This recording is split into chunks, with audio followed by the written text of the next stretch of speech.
আমরা যে অধ্যায়টা পড়তেছিলাম ওই অধ্যায়ের লাস্ট টপিকটা আমরা আজকে শুরু করব আর কি, আর আগামী শুক্র শনিবারে এটা শেষ হয়ে যাবে। তো আমরা আজকের টপিকের নাম লেখা হচ্ছে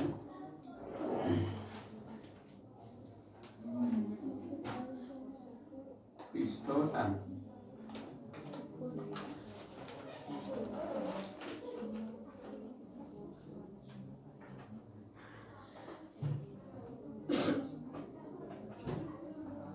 আজকের টপিকের নাম লেখা হচ্ছে পৃষ্ঠটান বা হচ্ছে সারফেস টেনশন।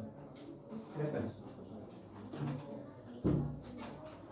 টপিকের নাম লেখা হচ্ছে পৃষ্ঠটান বা হচ্ছে সারফেস টেনশন। খেয়াল করে ভাইয়া, যারা এর আগে ক্লাসগুলো করো না কোনো সমস্যা নাই, এটা একদম নতুন টপিক, এটা বুঝতে পারবে। দিকে খেয়াল করুন। এখন এই পৃষ্ঠটানটা কি ভাইয়া আগে বলি, তারপর আমরা বইয়ের ভাষায় যাচ্ছি। এই ভাই চিন্তা করি, এখন আমরা বিভিন্ন সময় গ্রামে গেলে দেখবা পুকুরের পানিতে উপর দিয়ে অনেকগুলা পোকামাকড় হেঁটে চলে যায়। দেখছেন, পুকুরের পানির উপর দিয়ে অনেকগুলা পোকামাকড় হেঁটে চলে যায়। এবং ওইটা যখন ওই পোকামাকড় গুলা পানির উপর দিয়ে হাঁটে, তুমি যদি পানির পৃষ্ঠটার দিকে তাকাও ভাইয়া,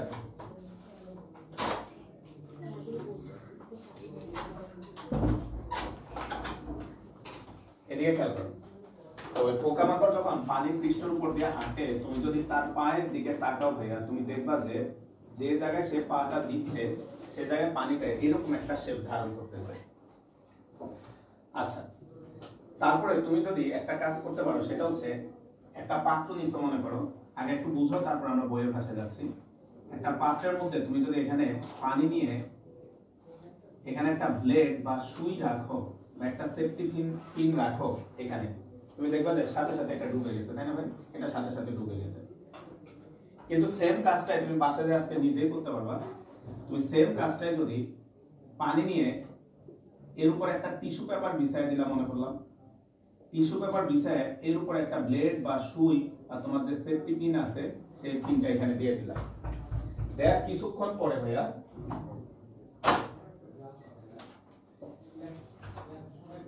দেয়ার কিছুক্ষণ পরে একটু চেক করতে আসবে।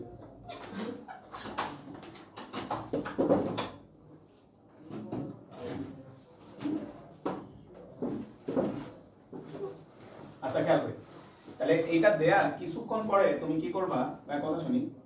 দেখবা যে টিস্যু পেপারটা ভিজে গেছে যখন, তখন তুমি একটা শলা দিয়ে বা কিছু দিয়ে আস্তে টিস্যু পেপারটা নিচ থেকে সরায় যদি দাও, তুমি দেখবা যে এই পিনটা এখানে ভেসে আছে, এটা ডুবতেছে না।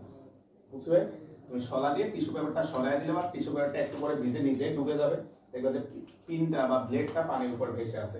তুমি যদি ওই ব্লেডটা দিয়ে তখনও তাকাও, তুমি দেখবা যে যেখানে ভেসে আছে সেখানে পানিটা এরকম কার্ভ হয়ে আছে।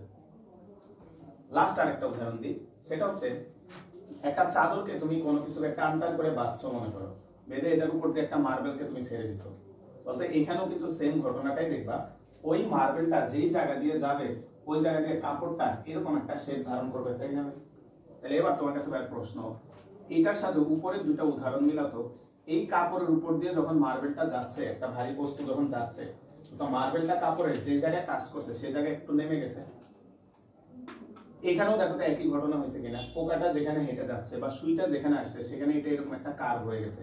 তাহলে পানিটা একটা পর্দার ন্যায় আচরণ করতেছে, বুঝতেছো কিনা? পানি একটা কিসের ন্যায় আচরণ করতেছে ভাইয়া? পর্দার ন্যায় আচরণ করতেছে। এই যে পর্দার ন্যায় আচরণ করে, অর্থাৎ পর্দার মতো আবরণ সৃষ্টি করে যে জিনিস টান, একটা টান বল সৃষ্টি করে, এই টানটাকে আমরা কি বলা হয় ভাইয়া? পৃষ্ঠটান। এখন এটা কেমনে তৈরি হয়, কিভাবে তৈরি হয়, এগুলাই আমরা আজকে ক্লাসে পড়বো। বা পানি কেন এরকম পর্দার ন্যায় আচরণ করে, এই জিনিসগুলো আজকে পুরো ক্লাসে আমরা পড়বো। তো বইয়ের ভাষায় তোমরা আগে একটু সংজ্ঞাটা লেখো। কোন তরল পৃষ্ঠের উপর কোন তরল পৃষ্ঠের উপর যদি একটি রেখা কল্পনা করা হয়, যদি একটি রেখা কল্পনা করা হয়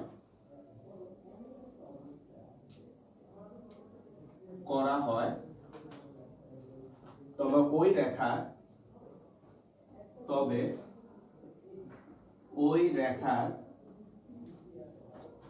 ওই রেখার প্রতি একক দৈর্ঘ্যে প্রতি একক দৈর্ঘ্যে প্রতি একক দৈর্ঘ্যে রেখার সাথে লম্বভাবে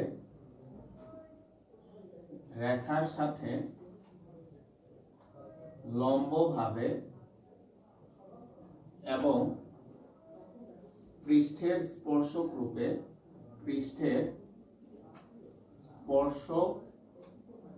রূপে রেখার উভয়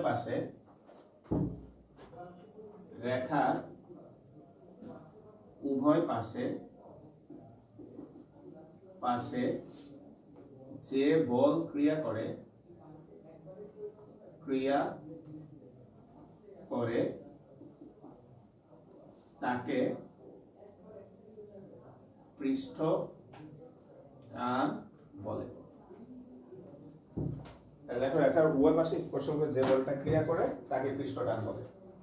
দেখো ভাইয়া বুঝাই দিচ্ছি, কোন তরল পৃষ্ঠের উপর যদি একটি রেখা কল্পনা করা হয় তবে ওই রেখার প্রতি একক দৈর্ঘ্যে রেখার সাথে লম্বভাবে এবং পৃষ্ঠের স্পর্শক রূপে রেখার উভয় পাশে যে বল ক্রিয়া করে তাকে পৃষ্ঠটান বলে।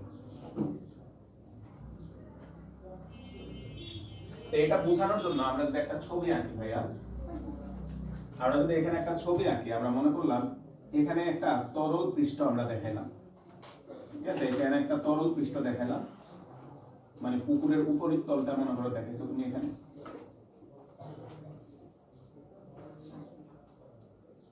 পুকুরের উপরের তলটা আমরা দেখাইলাম মনে করো।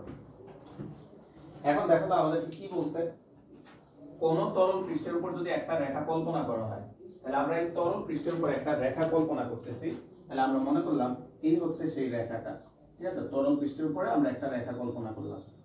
বাস্তবে তো এরকম রেখা নাই, কিন্তু আমরা একটা রেখা কল্পনা করে নিছি এই পৃষ্ঠটানটা বোঝার জন্য, ঠিক আছে? এই পৃষ্ঠটানটা বোঝার জন্য তরল পৃষ্ঠে আমরা একটা রেখা কল্পনা করে নিছি। এরপরে কি বলছে দেখো ভাইয়া, এদিকে লাইনটা দেখো কি লিখছে, রেখার সাথে লম্বভাবে। অর্থাৎ রেখার সাথে তো লম্বভাবে, এভাবে হইলো তো রেখার সাথে লম্ব হয়, কিন্তু এভাবে না। কি বলছে দেখো, রেখার সাথে লম্বভাবে এবং পৃষ্ঠের স্পর্শক রূপে।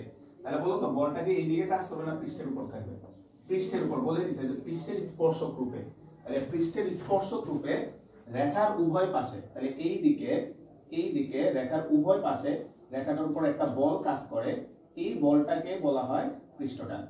তাহলে রেখাটার উভয় পাশে একটা বল কাজ করে, এই বলটাকে বলা হয় পৃষ্ঠটান। এটার কারণে দেখো তো ভাইয়া, এইটার কারণে পানি একটা পর্দার ন্যায় আচরণ করে। এইদিকে দেখো তো ভাইয়া, এটা মনে করে এভাবে মুচড়ায় আছে। এখন এটাকে যদি তুমি সমানভাবে দুই দিকে টান দাও, বলতে ভাই এটা একটা টান টান পর্দার মতো আচরণ করবে। এর কারণে এর উপর দিয়ে পোকামাকড়গুলো হেঁটে চলে যেতে পারে, বুঝছো ভাই? অর্থাৎ যদি এভাবে থাকতো তাহলে তো এটা দুমড়ে মুচড়ে থাকতো আর কি, কিন্তু এটা যখন দুই দিকে সমানভাবে টান দাও তখন এটা হচ্ছে এভাবে টান টান অবস্থা সৃষ্টি হয়, পানিতে এভাবে একটা পৃষ্ঠটান কাজ করে। তা আমরা ধরে নিচ্ছি, ছবিটা আঁকো আগে। আমরা ধরে নিচ্ছি যে ধরি এল দৈর্ঘ্যের রেখার উভয় পাশে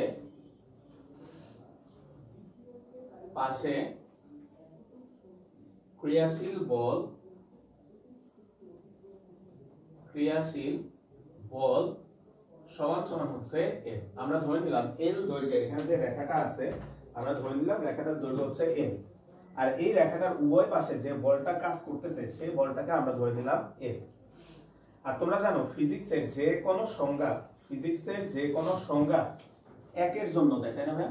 ফিজিক্সের যে কোনো সংজ্ঞা একের জন্য দেয়, যে কোনো সংজ্ঞা, এখানেও তাই দিছে। তাহলে হচ্ছে সুতরাং একক দৈর্ঘ্যের রেখার উভয় পাশে ক্রিয়াশীল বল সমান সমান হচ্ছে F/L। তাহলে একক দৈর্ঘ্যের রেখার উভয় পাশে যেই বলটা কাজ করতেছে সেটা হচ্ছে F/L। এবার ভাই তোমরা একটু সংজ্ঞা একটু মিলাও তো ভাইয়া, একটু এদিকে ভাই। উভয় পাশে যে বল ক্রিয়া করে তাকে কি বলে? পৃষ্ঠটান। তাহলে বলতো উভয় পাশে কতটুকু বল কাজ করতেছে? F/L। তাহলে এটাই হচ্ছে আমাদের পৃষ্ঠটান। তাহলে সুতরাং পৃষ্ঠটান পৃষ্ঠ টান এটাকে টি দ্বারা প্রকাশ করে, কারণ তোমরা ইংরেজি নামটা দেখতেছো সারফেস টেনশন, তাই এখান থেকে এটাকে টি দ্বারা প্রকাশ করে। টি ইজ ইকুয়াল হচ্ছে এফ ডিভাইডেড বাই হচ্ছে এল। তাহলে পৃষ্ঠ টানের যে মাদার ইকুয়েশনটা সেটা হচ্ছে টি ইজ ইকুয়াল হচ্ছে এফ বাই এল। তো এখানে ভাইয়া এল এর পরিচয়টা একটু ইম্পর্টেন্ট, তাহলে এল কে আলাদা করে লেখো। এল কে আমরা যদি আলাদা করে লিখি, এল এর পরিচয়টা হচ্ছে বস্তুর যতটুকু দৈর্ঘ্য, বস্তুর যতটুকু দৈর্ঘ্য তরল স্পর্শ করে,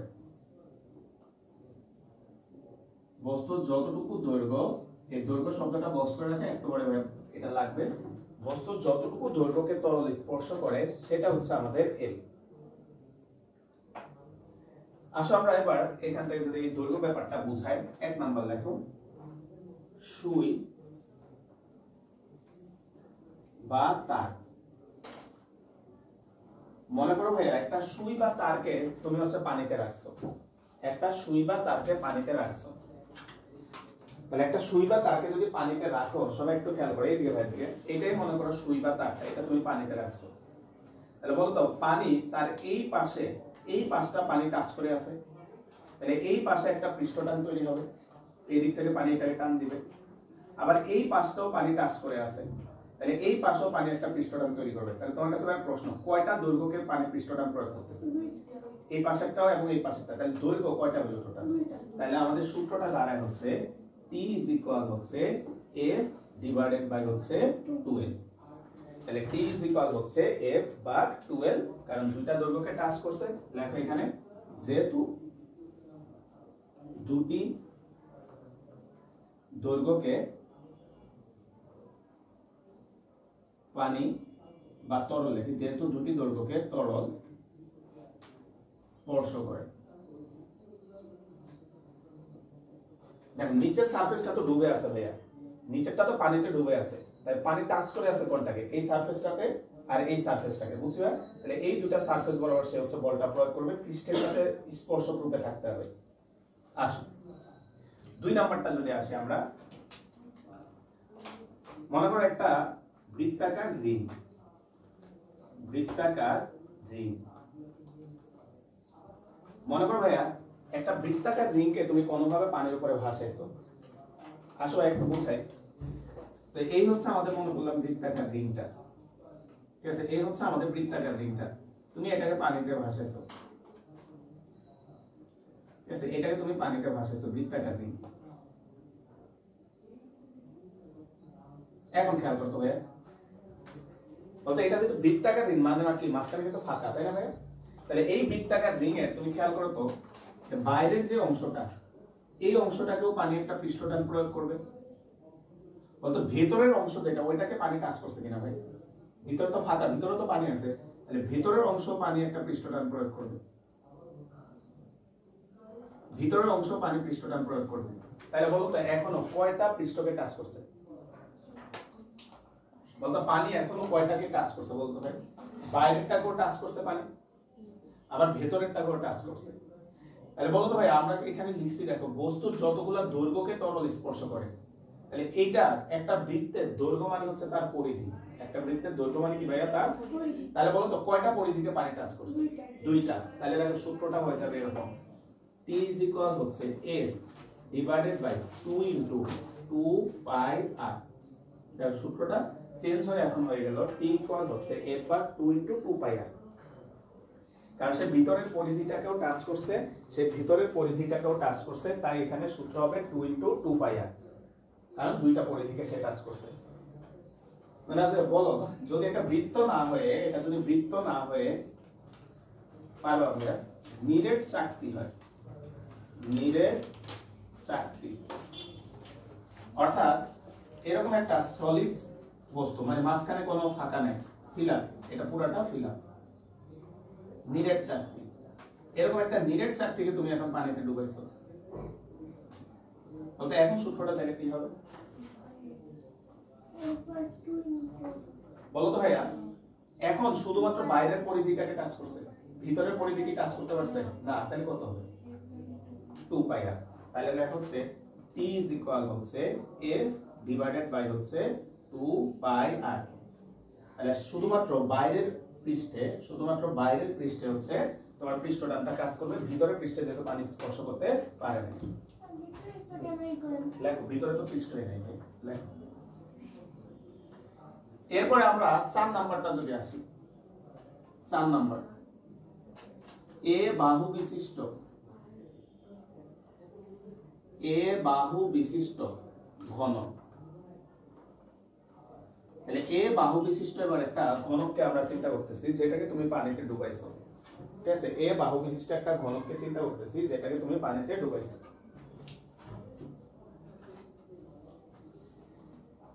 এখন তুমি যদি খেয়াল করো, আমরা মনে করলাম এই হচ্ছে একটা ঘনক, ঠিক আছে? এ হচ্ছে আমাদের একটা ঘনক, যে ঘনকটার বাহুর দৈর্ঘ্য হচ্ছে এ। এ বাহু বিশিষ্ট একটা ঘনককে আমরা পানিতে ডুবাইলাম মনে করলাম, ঠিক আছে? এ বাহু বিশিষ্ট একটা ঘনককে পানিতে ডুবাইছি। এখন এই ঘনকটাকে পানিতে যখন ডুবাবা, মনে করে এইটাই ভাইয়া, এটাকে তুমি পানিতে যেভাবে ডুবাইছো, অর্থাৎ নিচের যেটা সেটা তো পৃষ্ঠকে টাচ করে গেছে, সেটা শেষ। এবার পানি টাচ করবে কি তার এই পাশে এই পাশে এই পাশে। তাহলে বলতো ঘনকের কয়টা পৃষ্ঠকে টাচ করে? দেখো, একটা, এই পাশে একটা, দুইটা, এই পাশে একটা, তিনটা, এই পাশে একটা, চারটা। কয়টাকে পানি টাচ করছে? চারটাকে। না, নিচের যেটা ভাইয়া সেটা তো আমরা যে এতক্ষণ কি বুঝাচ্ছি ভাই, 12 যে লিখছো ভাই, সুইয়ের একটা তো পানির উপর পড়েই আছে, তাহলে পৃষ্ঠের স্পর্শক রূপে আসতে হবে। তাহলে নিচেরটা তো স্পর্শকে আসবে না, তাহলে পৃষ্ঠের স্পর্শক রূপে আসলে এই যে একটা, আর এই যে পৃষ্ঠের স্পর্শক রূপে আসলে একটা, দুইটা। তাহলে একটা ঘনকেরও যদি চিন্তা করো এইভাবে যদি রাখো এটাকে, তাহলে পৃষ্ঠের স্পর্শক রূপে এইখান থেকে একটা আসবে, এখান থেকে একটা, দুইটা, এখান থেকে একটা, তিনটা, এখান থেকে একটা, চারটা। তাহলে কয়টা পৃষ্ঠের পাবা তুমি? চারটা। তাহলে এখানে আসবে হচ্ছে ভাইয়া এই যে এরকম, দেখো নিচেরটা তো বাদ যাবে, নিচেরটা তো পৃষ্ঠের নিচে চলে গেছে, আমাদের আসবে হচ্ছে এই যে শুধুমাত্র এটা, এই যে দেখো 1, তারপর হচ্ছে 2, 3, এই যে একটা 4। এই চারটা তলে হচ্ছে পানিটা টাচ করে আছে। তাহলে এই দিকে একটা বল থাকবে পৃষ্ঠটান, পৃষ্ঠের স্পর্শক রূপে, এই দিকে একটা থাকবে 2, আর এই দিকে একটা থাকবে 3। তাহলে আমাদের এই ক্ষেত্রে আমাদের সূত্রটা হবে P is equal হচ্ছে F ডিভাইডেড বাই হচ্ছে 4A। তার চারটা দৈর্ঘ্য বরাবর পানিটা হচ্ছে টাচ করে স্পর্শক বরাবর পৃষ্ঠটানটা প্রয়োগ করবে। তো বিভিন্ন সময় ভাইয়া একাডেমিক এবং ভর্তি পরীক্ষায় যে প্রশ্নগুলো আসছে তার মধ্যে সবচেয়ে বেশি আসে হচ্ছে আমাদের এই সুইয়েরটা, কারণ এটা আমাদের বইয়ে আছে, এটা ভালো করে পড়বা, এটাই বেশি আসে। আর বাকিগুলো মাঝে মধ্যে আসতে পারে, যে কয়টা ভাইয়া দেখাইছি। এখন ভাই মাঝে মাঝে যে কাহিনী হয়, বস্তুটা কি শেপের কিছুই বলে না, না বললে তখন অঙ্কটা করবা কোনটা? মাদার ইকুয়েশন দিয়ে, বুঝলে? মেইন যে ইকুয়েশনটা দিয়ে তখন ওইটা ধরে অঙ্ক করে ফেলবা, কি শেপের যদি না বলা হয়, বুঝলে? F/L ধরে অঙ্ক করে ফেলবো আমরা। এবার লেখা হচ্ছে পৃষ্ঠটানের একক। পৃষ্ঠটানের একক। খেয়াল করতো ভাইয়া, এই লাইন থেকে তার এককটা কি হবে এটা বোঝা যায়। বলতে F এর একক নিউটন আর L এর একক মিটার, তাহলে নিউটন পার মিটার। তাহলে এর এককটা হচ্ছে নিউটন পার মিটার। এই নিউটন পার মিটার ভাইয়া মাঝে মাঝে অপশনে এটা না থেকে মাঝে মাঝে অপশনে এটা দিয়ে দেয়, জুল পার মিটার স্কয়ার।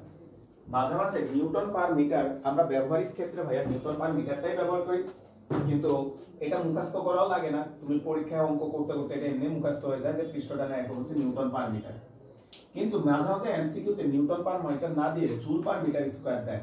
এখন এই জুল পার মিটার স্কয়ার এদিকে ভাইয়া দেখাচ্ছে, এদিকে খেয়াল করো, joule per metre square. Joule, এই জুলটা আসছে কোথায়? ক্লাস 9 এ আমরা পড়ছি কৃতকাজ W ইকুয়াল হচ্ছে Fs। বলতে F এর একক নিউটন, S এর একক হচ্ছে কি মিটার। এই নিউটন মিটার এটাকে আমরা হচ্ছে বিজ্ঞানে জুলের নামের প্রতি সম্মান দেখায় কি বলছিলাম? জুল। তাহলে বলতে এই জুলকে যদি ভাঙাও, এটা আসে নিউটন মিটার, আর এখানে আছে মিটার ইনভার্স 2, তাহলে এখানে ফাইনালি দাঁড়ায় কত ভাই? Newton per metre. তাই নিউটন পার মিটার না লিখে অনেক সময় জুল পার মিটার স্কয়ার লেখা হয়। এবার আসলে লেখা হচ্ছে মাত্রা।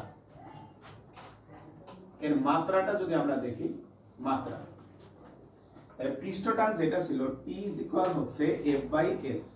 পাশে এগুলো একটু দেখা রাখো ভাই, তাহলে মনে থাকবে। F বলের মাত্রা আমরা জানি ml T ইনভার্স 2, আর L হচ্ছে দৈর্ঘ্য, দৈর্ঘ্যের মাত্রা হচ্ছে L। তাহলে দেখো LL কাটা, তাহলে থাকে হচ্ছে m T ইনভার্স 2, তাহলে মাত্রাটা হচ্ছে তার m T ইনভার্স 2। তাহলে পৃষ্ঠটানের একক হচ্ছে নিউটন পার মিটার আর মাত্রাটা হচ্ছে m T ইনভার্স 2।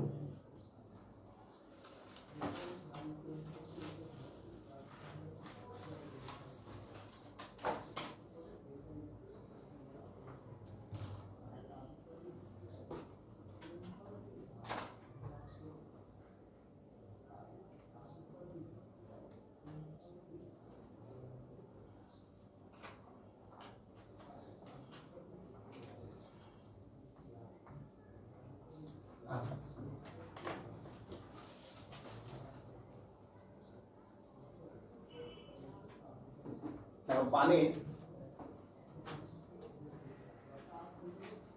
পানি পৃষ্ঠটান, পানির পৃষ্ঠটান 72 × 10⁻³ নিউটন পার মিটার। পানির পৃষ্ঠটানটা মুখস্থ রাখবা, আমাদের বইয়ের মানটা দেওয়া আছে। তো আমরা মাঝে মাঝে আমরা দেখবো যে ম্যাথ করার সময় পানির পৃষ্ঠটান দরকার হয়, ওরা দিয়ে দেয় না, তখন আমরা মুখস্থ এটা ব্যবহার করব। পানির পৃষ্ঠটান হচ্ছে 72 × হচ্ছে 10⁻³ মিটার। এখন বলতে বোঝায় পানির পৃষ্ঠে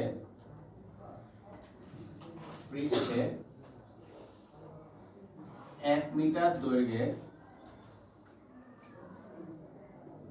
একটি রেখা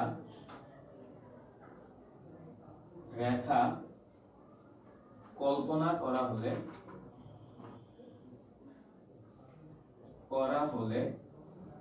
পানির পৃষ্ঠে 1 মিটার দৈর্ঘ্যের একটি রেখা কল্পনা করা হলে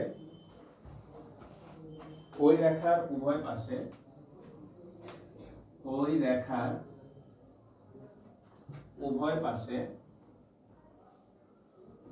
পাশে লম্বভাবে পৃষ্ঠের স্পর্শক রূপে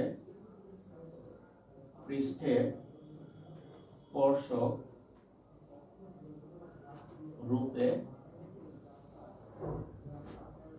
72 × 10⁻³ নিউটন বল ক্রিয়া করে। পৃষ্ঠের স্পর্শক রূপে 72 × 10⁻³ নিউটন বল ক্রিয়া করে। সংজ্ঞায় যেটা বলা হয়েছে ওইটাই লিখছি, খেয়াল করুন। বলতে বোঝায় পানির পৃষ্ঠে 1 মিটার দৈর্ঘ্যের একটি রেখা কল্পনা করা হলে ওই রেখার উভয় পাশে একটি রেখা কল্পনা করলে, একটা কমা দিলাম, করা হলে ওই রেখার উভয় পাশে লম্বভাবে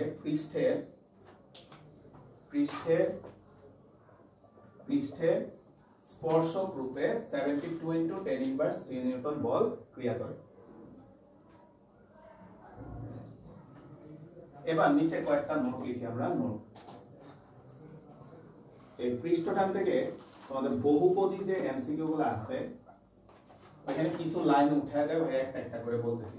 ফার্স্টে বলো প্রয়োজন, পৃষ্ঠটান এটা স্কেলার রাশি না ভেক্টর রাশি? ভেক্টর রাশি। গুড, এটা হচ্ছে একটা স্কেলার রাশি।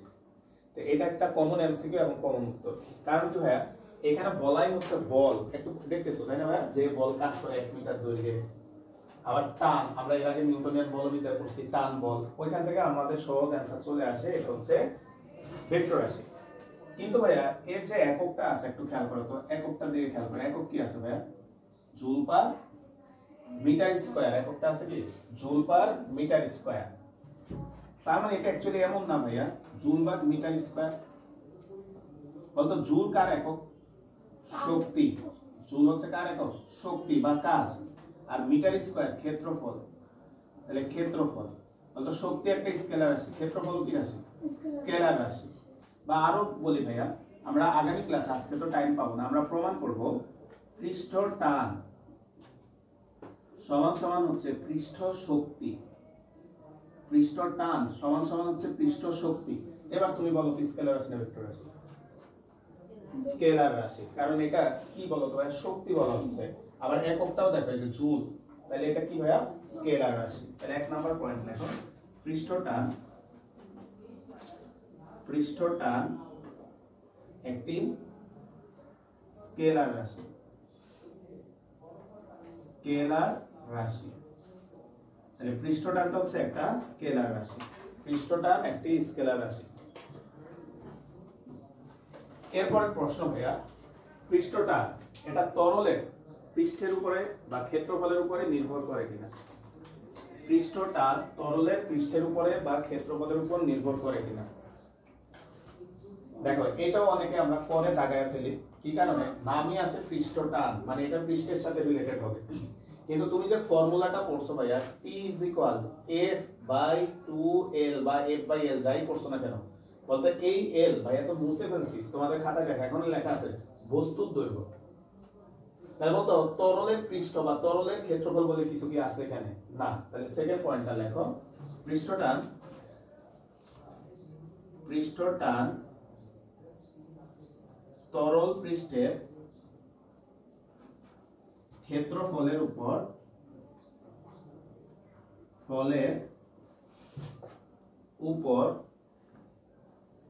নির্ভর করে না। পৃষ্ঠটান তরল পৃষ্ঠের ক্ষেত্রফলের উপর নির্ভর করে না। 3 নাম্বার পয়েন্টটা খেয়াল করো, বলতে এখানে লেখা আছে পানির পৃষ্ঠটান এটা, তাহলে তোমার কাছে ভাই প্রশ্ন, পানির পৃষ্ঠটান এটা, এখান থেকে বোঝা যাচ্ছে মধুর পৃষ্ঠটান কি এটা হবে না ভিন্ন হবে? তার মানে পৃষ্ঠটান কেমন সেটা ডিপেন্ড করে তরলের প্রকৃতির উপর। তাহলে 3 নাম্বার পয়েন্টটা লেখো, পৃষ্ঠটান নির্ভর করে তরলের প্রকৃতির উপর। পৃষ্ঠটান নির্ভর করে তরলের প্রকৃতির উপর। তারপর পৃষ্ঠটান আন্তঃআণবিক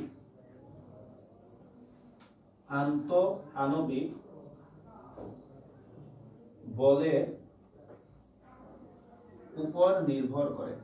এটা একটু পরে ভাইয়া দেখব, উপর নির্ভর করে। 4 নম্বর পয়েন্টটা একটু পরে ভাইয়া বুঝাই দেবনি। পৃষ্ঠটান হচ্ছে আন্তঃআণবিক বলের উপর নির্ভর করে। আর সর্বশেষ যে পয়েন্টটা ভাইয়া 5 নম্বর, তাপমাত্রা বাড়লে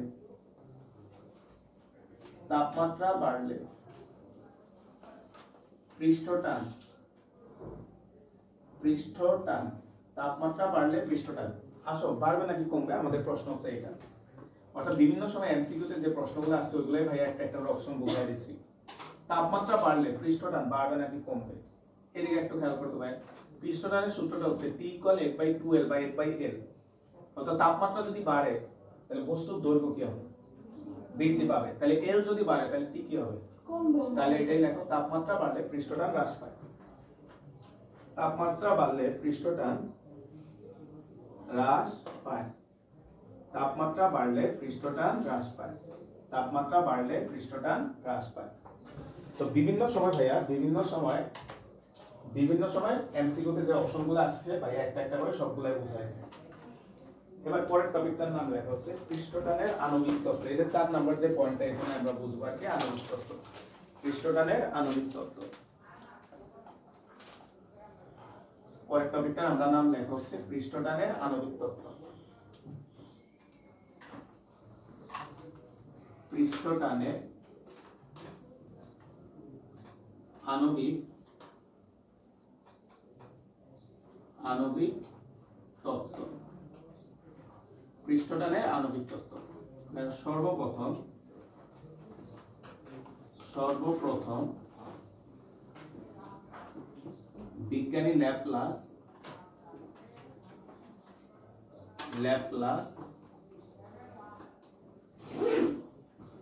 আণবিক তত্ত্বের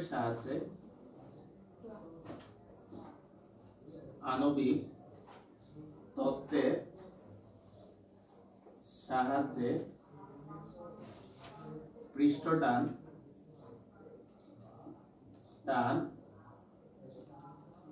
ব্যাখ্যা করেন। খেয়াল করো, বলা হচ্ছে সর্বপ্রথম বিজ্ঞানী ল্যাপ্লাস আণবিক তত্ত্বের সাহায্যে পৃষ্ঠটান ব্যাখ্যা করেন। অর্থাৎ ভাই এখন আমরা কি পড়তে যাচ্ছি ভাইয়া সেটা একটু বলি। এই যে পৃষ্ঠটানটা কেন সৃষ্টি হয় সেই রিজন গুলো আমরা এখন পড়তে যাচ্ছি। তো এটা সর্বপ্রথম ব্যাখ্যা করছে হচ্ছে বিজ্ঞানী ল্যাপ্লাস।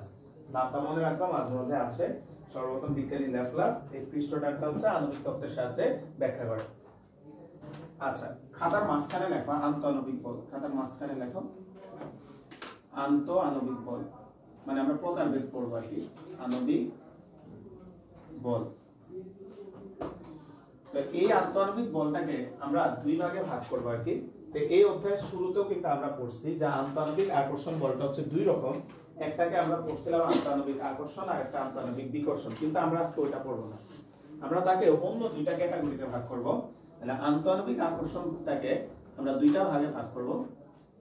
একটাকে আমরা বলি হচ্ছে সংশক্তি বল, সংশক্তি বল বা কোহেসিভ ফোর্স, আর আরেকটা হচ্ছে আসঞ্জন বল, আরেকটা হচ্ছে আসঞ্জন বল, অ্যাডহেসিভ ফোর্স।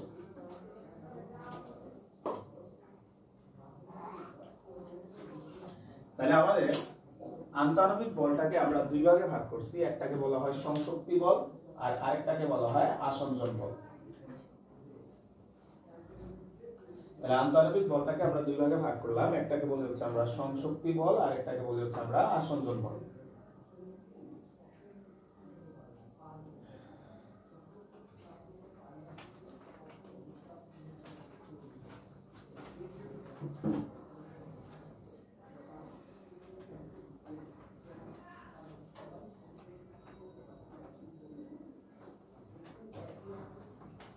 এখন সংশক্তি কি আর আসঞ্জন কি আগে ভাইয়া বুঝাই, তারপরে ভাইয়া বলতেছি। আমরা মনে করলাম ভাইয়া একটা কাঁচের পাত্রে কিছু পানি নিলাম। হ্যাঁ, এটা আঁকার দরকার নেই, এমনি বুঝো। একটা কাঁচের পাত্রে ভাইয়া কিছু পানি নিলাম। এখানে পানির দুইটা অণুকে দেখালাম আর এখানে কাঁচের দুইটা অণুকে দেখালাম। একটু খেয়াল করে শোনো, তাহলে তারপরে আমরা সংজ্ঞা লিখতেছি। যে পানির দুইটা অণু বলতে এদের মাঝে একটা আন্তঃআণবিক আকর্ষণ বল আছে, আবার কাঁচের যে দুইটা অণু তাদের নিজেদের মধ্যে একটা আন্তঃআণবিক আকর্ষণ বল আছে। নিজেদের মধ্যে যে আন্তঃআণবিক আকর্ষণ বল তাকে বলা হয় সংশক্তি বল। তবে আবার বলতেছি, নিজেদের মাঝে একটুবারে লিখে দিব, একই পদার্থে দুইটা অণুর মাঝে যে আন্তঃআণবিক বলটা কাজ করে তাকে বলি হচ্ছে আমরা সংশক্তি বল। কিন্তু ভাইয়া এখানে একটা আছে, এখানে একটা আছে। পানির সাথে কাঁচের যে ভিন্ন পদার্থের দুইটা অণুর মধ্যে যেটা, সেটাকে কি বলি ভাইয়া? আসঞ্জন বল। বুঝছো ভাই? অর্থাৎ একই পদার্থে হলে তাহলে ভাইয়া পানির দুইটা অণুর মাঝে হবে কি ভাইয়া? সংশক্তি। কাঁচের দুইটার মাঝে হবে সংশক্তি, কিন্তু পানির সাথে কাঁচ হবে কি? আসঞ্জন। বুঝছো ভাই? তাহলে এবার একটু বইয়ের ভাষা দেখো, সংশক্তি বল। একই পদার্থের বিভিন্ন অণুগুলোর মধ্যকার একই পদার্থের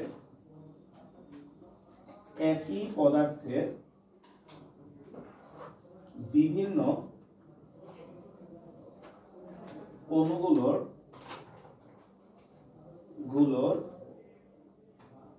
মধ্যকার আকর্ষণ বলকে সংশক্তি বল বলে। সংশক্তি বল বলে।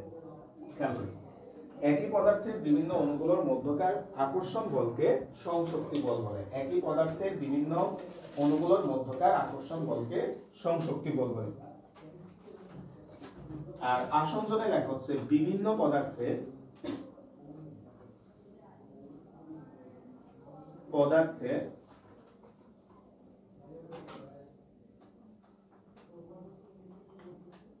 অণুগুলোর মধ্যকার আকর্ষণ বলকে আসঞ্জন বল বলে। তাহলে খেয়াল করো, বিভিন্ন পদার্থে, এখানে আমাদের বইয়ে বিভিন্ন বললো, আমরা একটু বক্স করে উপরে লিখে রাখো ভিন্ন ভিন্ন পদার্থে, তাহলে আরো সুন্দর হয় বুঝতে। ভিন্ন ভিন্ন, ঠিক আছে, বইয়ে বিভিন্ন লিখলো, আমরা লিখো ভিন্ন ভিন্ন পদার্থের অণুগুলো, তাহলে আরো সুন্দর হয় বুঝতে সংজ্ঞাটা। ভিন্ন ভিন্ন পদার্থের অণুগুলোর মধ্যকার আকর্ষণ বলকে আসঞ্জন বল বলে। ভিন্ন ভিন্ন পদার্থের অণুগুলোর মধ্যকার আকর্ষণ বলকে আসঞ্জন বল বলে।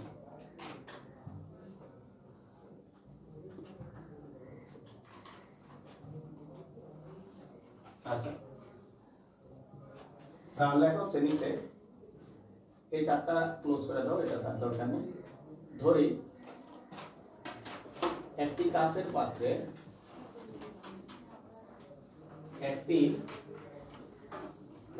পাত্রে কিছু পরিমাণ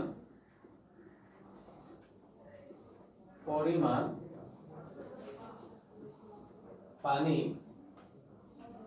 নেওয়া হলো। খেয়াল করে আমরা ধরে নিলাম একটা কাচের পাত্রে কিছু পরিমাণ পানি নেওয়া হলো। আমরা ধরে নিলাম একটা কাচের পাত্রে কিছু পরিমাণ পানি নেওয়া হলো। কাচের পাত্রে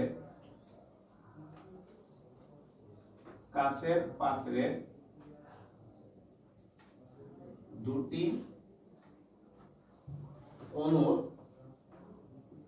মধ্যকার, কাচের পাত্রে দুটি অণুর মধ্যকার কিংবা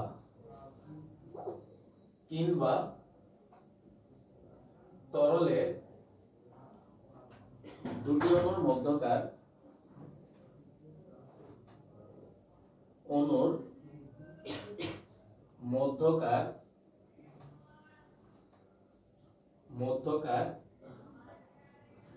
আকর্ষণ বল হবে সংশক্তি বল। তাহলে খেয়াল করো, বলা হচ্ছে কাচের পাত্রে দুটি অণুর মধ্যকার কিংবা তরলের দুটি অণুর মধ্যকার আকর্ষণ বল হবে সংশক্তি বল। কিন্তু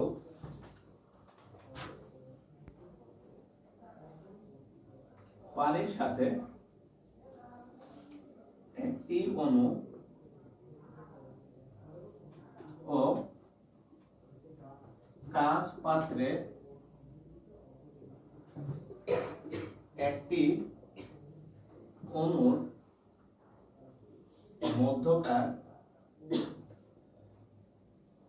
আকর্ষণ বল হবে আসঞ্জন বল। কিন্তু কাঁচ পাত্রের একটা অণু আর পানির একটা অণুর মধ্যকার যে আকর্ষণ বল সেটা হবে আসঞ্জন বল। তাছাড়া এটা সহজে মাথায় রাখতে পারবে এখন, যে সংশক্তি মানে হচ্ছে একই রকম পদার্থের দুটো অণুর মধ্যকার যে বল, আর আসঞ্জন ভিন্ন ভিন্ন পদার্থের দুটো অণুর মধ্যকার যে বল। বুঝছি ভাই? এই হচ্ছে সংশক্তি আর হচ্ছে আসঞ্জন। আমরা তো মেইনলি পড়তে যাচ্ছি ভাই আণবিক তত্ত্ব। আণবিক তত্ত্ব পড়ার মধ্যে তোমাকে কয়েকটা সংজ্ঞা জানা লাগবে, একটা ছিল সংশক্তি আর একটা হচ্ছে আসঞ্জন, আরো দুইটা সংজ্ঞা জানা লাগবে। আমি মনে করা একটা অণু, একটু খেয়াল করবে, আমি মনে করলাম একটা অণু, আমি দুই হাত প্রসারিত করলাম, তাহলে এই যে আমার দুই হাত প্রসারিত অবস্থায় এই পয়েন্ট পর্যন্ত যদি কোনো অণু থাকে বলতে আমি তাদেরকে ধরে আমার কাছে নিয়ে আসতে পারবো, মানে আকর্ষণ করতে পারবো। তোমার প্রশ্ন হচ্ছে আমার দুই হাত যে প্রসারিত করে আমি এই রেঞ্জের বাইরে কোনো অণুকে কি আকর্ষণ করতে পারবো কিনা? না, বা আমার উপর কোনো প্রভাব থাকবে না। তাহলে এই যে রেঞ্জটাকে আমরা বলির ভাষায় বলি হচ্ছে আকর্ষণ পাল্লা। কি বলা হয়? আন্তঃআণবিক আকর্ষণ পাল্লা। তাহলে পরের সংজ্ঞাটার নাম লেখো একটু। পরের সংজ্ঞাটা লেখা হচ্ছে আণবিক আকর্ষণ পাল্লা। তাহলে পরের সংজ্ঞাটা লেখা হচ্ছে আণবিক আকর্ষণের পাল্লা। পরের সংজ্ঞাটা লেখা হচ্ছে আণবিক আকর্ষণ পাল্লা। তাহলে আণবিক আকর্ষণের পাল্লা। তাহলে পরের সংখ্যাটা লেখা হচ্ছে আণবিক আকর্ষণের পাল্লা। লেখা হচ্ছে দুটি অণুর দুটি অণুর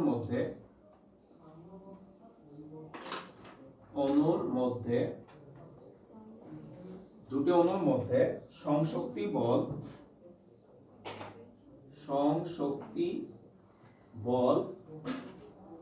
সর্বোচ্চ যে দূরত্ব পর্যন্ত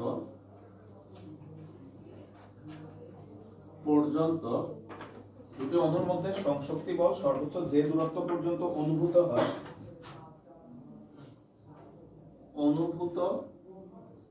হয় বা সক্রিয়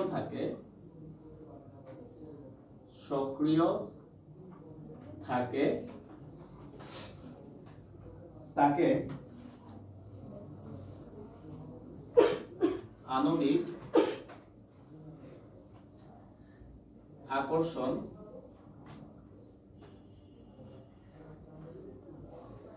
পাল্লা বলে। তাকে আণবিক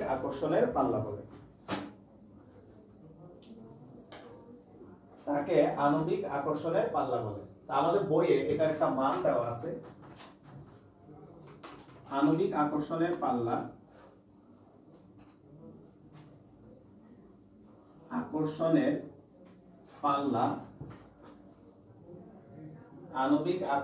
পাল্লা প্রায় 10^10 মিটার।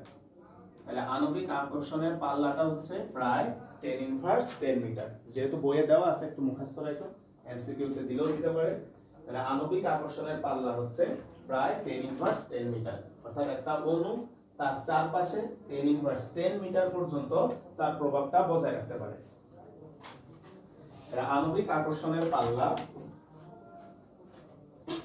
প্রায় 10^10 মিটার।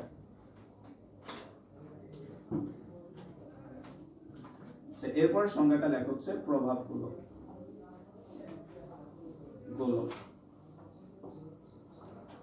এরপর সংজ্ঞাটা আসবে হচ্ছে আমাদের প্রভাবগুলো।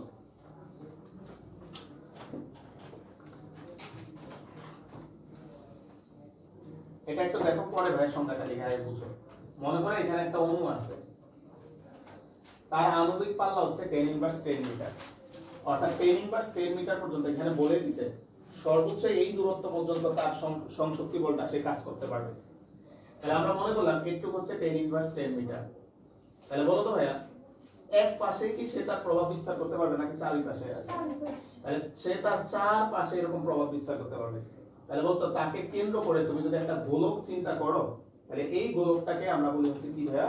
প্রভাব গোলক। অর্থাৎ তার এই গোলকটার ভিতরে সে তার প্রভাবটা বিস্তার করতে পারে, তাই এর নাম দেওয়া হয়েছে কি ভাইয়া? প্রভাব গোলক। তাহলে একটু লেখো ভাই, কোন অণুকে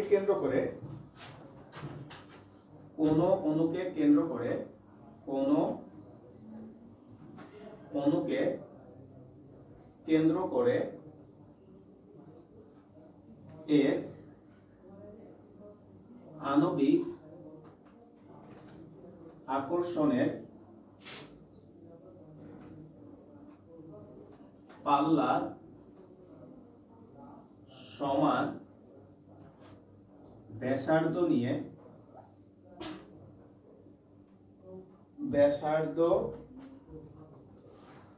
কোন গোলক কল্পনা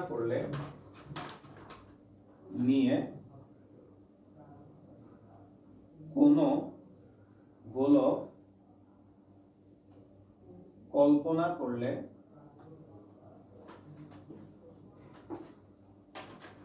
করা হলে ওই গোলককে ওই অণুর প্রভাব গোলক বা আরেকটা নাম আছে পাল্লা গোলক বলে। পাল্লা গোলক বলে।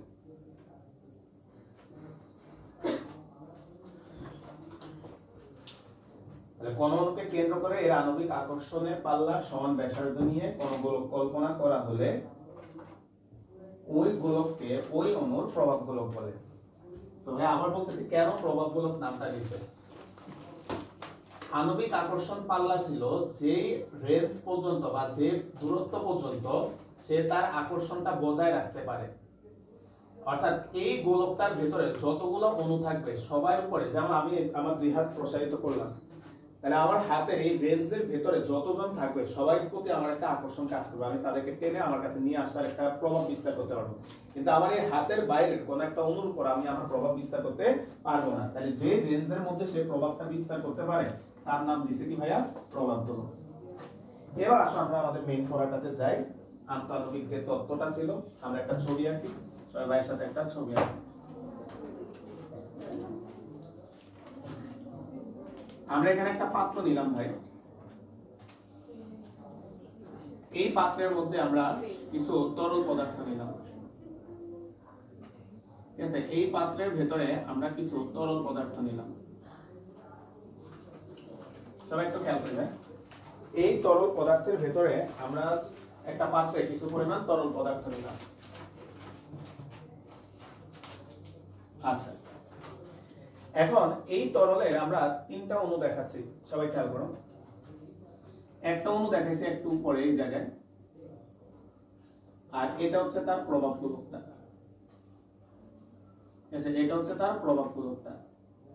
এখানে একটা অণু দেখাইছি, আর সেই অণুটার প্রভাব গোলকটা এখানে দেখালাম। আচ্ছা, আরেকটা অণু নিছি এই জায়গায়, তার প্রভাব গোলকের কিছুটা অংশ বাইরে কিছুটা অংশ ভিতরে, এরকম একটা পজিশনে একটা অণু আছে। এর প্রভাব গোলকের কিছুটা অংশ বাইরে আছে কিছুটা অংশ ভেতরে আছে। আর আরেকটা অণু নিলাম একদম পৃষ্ঠে, একদম পৃষ্ঠে, তার প্রভাব গোলকের অর্ধেক বাইরে আছে আর অর্ধেক ভেতরে আছে।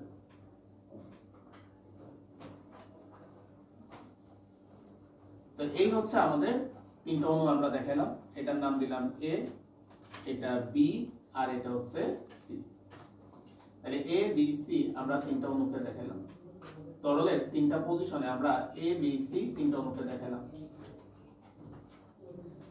আর তরলের একদম উপরের যে সারফেসটা ভাইয়া, এটা একদম এদিকে ভাই কথা না প্লিজ, এগুলা বুঝে নাও। একদম উপরের যে সারফেসটা তরলের, একদম উপরের যে সারফেসটা, এটার নাম দিলাম ভাইয়া পি কিউ। তাহলে এই পি কিউ আমরা নাম দিলাম। তরলের একদম উপরের যে পৃষ্ঠটা তার নাম দিলাম হচ্ছে আমরা পি কিউ। ভাইয়া বি এর পজিশনটা কি ছিল? বি এর প্রভাবগুলোকে কিছু অংশ বাইরে আছে আর প্রভাবগুলোকে কিছু অংশ ভিতরে আছে, মানে পৃষ্ঠের একদম কাছাকাছি একটা পয়েন্টে বিটা আছে। আর সি যেটা, কোনটা একদম পৃষ্ঠে অবস্থান করতেছে, যার কারণে তার প্রভাবগুলোকে অর্ধেক ভিতরে অর্ধেক কি বাইরে। বুঝলে? আসো এবার আমরা আরো একটা তল এখানে দেখাচ্ছি, সবাই একটু খেয়াল করো। আরো একটা তল এখানে দেখাচ্ছি। আরেকটা তল দেখালাম আমরা, ঠিক আছে? এই যে এখানে আরেকটা তল দেখালাম, এটার নাম দিছে হচ্ছে আরএস। আরেকটা তল দেখেছে আরএস। কে বলতে পারবা আরএস টা কি মাপে আঁকা হয়েছে? ছবি দেখলে বলতে পারবো আরএস টা কি মাপে আঁকা হয়েছে? এই দৈর্ঘ্যটা নিয়ে না, এই দৈর্ঘ্যটা নিয়ে আমরা আঁকছি। বলতে এইটাকে আমরা কি বলতে পারি বলতে পারবা? প্রভাব গোলকের ব্যাসার্ধ। বলতে প্রভাব গোলকের ব্যাসার্ধের সমান করে আমরা আরেকটা তল আঁকছি এখানে। দেখো এতটুকুকে কি তুমি প্রভাব গোলকের ব্যাসার্ধ বলবা না ভাই? তাহলে এই যে তলটা, যে এই যে মাঝখানে যে গ্যাপটা, এটা হচ্ছে প্রভাব গোলকের ব্যাসার্ধের সমান দিয়ে আমরা আরেকটা তল কল্পনা করছি। এবার আসলে এখানে কি ঘটনা ঘটে সেগুলো আমরা একটু বুঝাই আস্তে আস্তে।